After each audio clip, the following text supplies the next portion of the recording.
The villagers gathered uneasily within the half-circle of soldiers and waited to be led into the shul. There was hardly any talking, but Yitzchak's young son, Reuven, began to whimper. To quiet him, Yitzchak lifted the boy onto his shoulders. Rabbi Baruch, Shmuel, and another man Hannah did not conferred hastily with the Nazi chief, the one with all the medals. They spoke in swift, hurried bursts of words that Hannah could not distinguish, but she could see Shmuel's fist clenching and unclenching behind his back. There were a violent punctuation to all those indistinguishable sentences, as if Shmuel wanted to shake his fist in the Nazi's face, but didn't dare. At last, the argument was done, and Shmuel came over to them. He spoke gently. They insist we go with them in those trucks. No, Hannah protested in a whisper. Their argument is persuasive, Shmuel answered, his thumb and forefinger pointed at her like a gun. They say all Jews are being resettled. It's a government policy. I heard that too, Yitzchak added. Government policy. They have been settling villagers closer to the big cities. I thought out here they would leave us alone. Another man argued, what does a Goyish government have to do with us? A kick in the face and a hand in the pocket, said another. Wait. His voice was soft, but his face was grim. Remember the guns. Faya moved silently to the protection of his arms. What about our wedding? She meant for his ears alone, but Hannah was close enough to him to hear every plaintive syllable.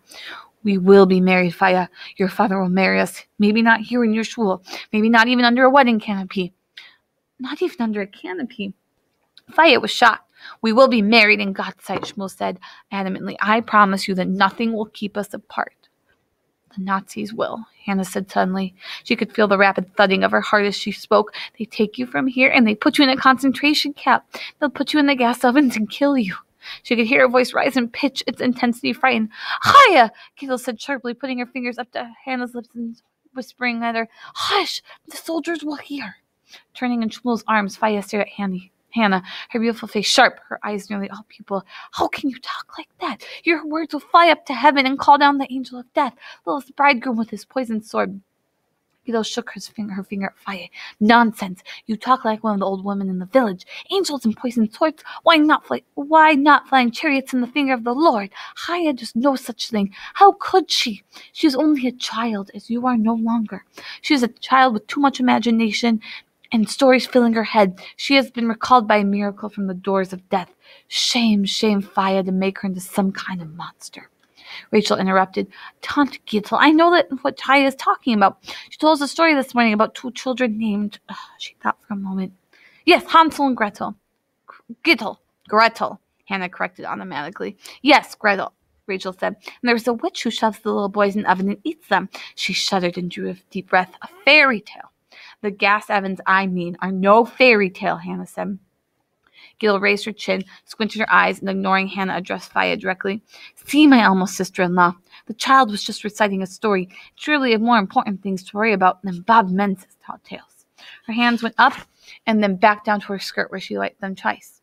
And what could be more important than such a curse? Faya asked, adding slowly, My sister Gittel. Gittel smiled. Are your mother and grandmother not important? Where are they? Why have they not come out to meet us? Faya looked around. Gittel, you are right. Where are they? And where is Tante Sarah and Tante Devora? And her voice trailed off and she turned back to look at Shmuel. And all the rest, where are they? Her hand twisted one gold ear bob nervously. Stony-faced Shmuel wouldn't look down to meet her eyes. In the flat voice, he said, the colonel informed us they have been sent for resettlement already. We will meet them there. You can't believe that, Hannah cried. What else can we believe, Shmuel asked. Gas ovens, littlest bridegroom, boys and swords, the angel of death? Just then Rob Baruch cleared his throat loudly, and all the little knots of people who had been talking fell silent. My friends, my neighbors, my children, he began. It seems we have no choice in the matter. The government has decreed that we are to be relocated for the duration of the wars in which Jews take no part. So it is with governments. There was a murmur of assents from the men. My wife, my mother's, my sisters, and all of yours, those waiting here in Vyasra return. From the forest, those who were getting ready for the wedding, they have been sent ahead.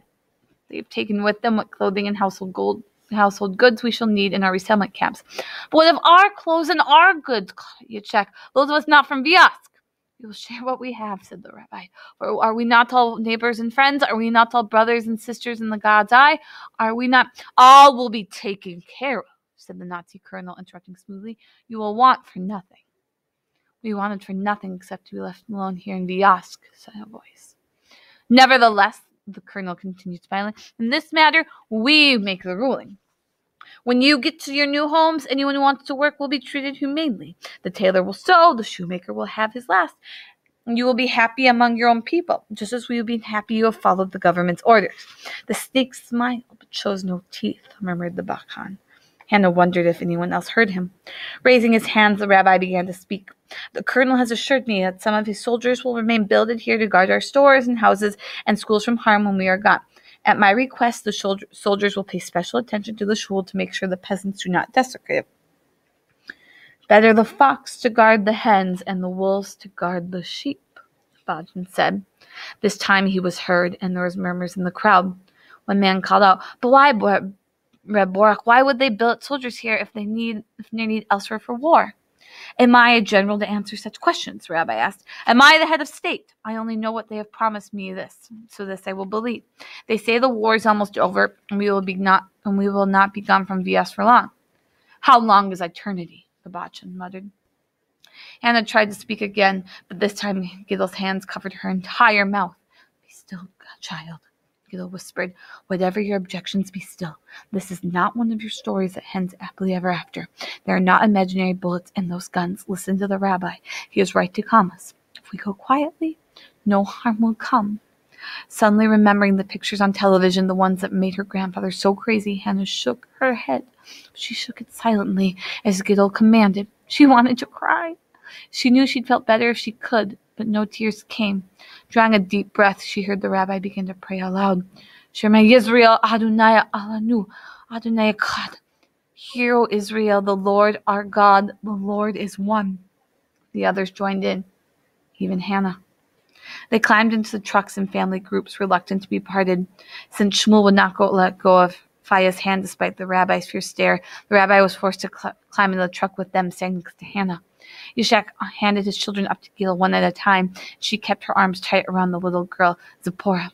There were finally so many villagers packed into each truck there was no room to sit down. So they stood, the children up on the men's shoulders. They looked like holidayers off on a trip. But they felt to Hannah all crushed together, like cattle going to be slaughtered for the market. The trucks barreled down the long, winding road, their passengers silenced by the dust welling up from the heat. After a bit, to keep the children in her truck from crying, Gil began to sing. First she tried a lullaby called Yankala to quiet them, then several children's songs, but as the truck continued without a stop, carrying them further and further from Vyas onto the roads most of them had never seen, she broke into a song for all its wailing minor notes, and the la-la-la chorus sounded angry.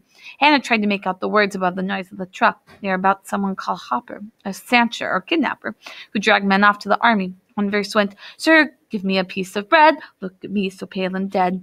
It hardly seemed a song to calm the children, but first Shmuel, then Yishak, and then several of the other men in their truck joined in, singing at the top of their voices. The children on their perches clapped in rhythm. At last, even Faya and her father began to sing. Hayam listened to the growing chorus in wonder as the song leapt from truck to truck down the road. Didn't they know? Didn't they guess? Didn't they care? She kept remembering more and more bits and pieces of her classroom discussions about the Holocaust, about the death camps and the crematorium, about the brutal Nazis and the 6 million dead Jews. Was knowing or not knowing more frightening? She couldn't decide. A strange, awful taste rose in her mouth, more bitter than even the Seder's bitter herbs, and they were there for remembering. She fought the taste down. She could not be sick. Not here, not now. She opened her mouth to catch a breath of air and found herself singing. The sound of her own voice drowned out the steady drone of the tires on the endless, twisting road.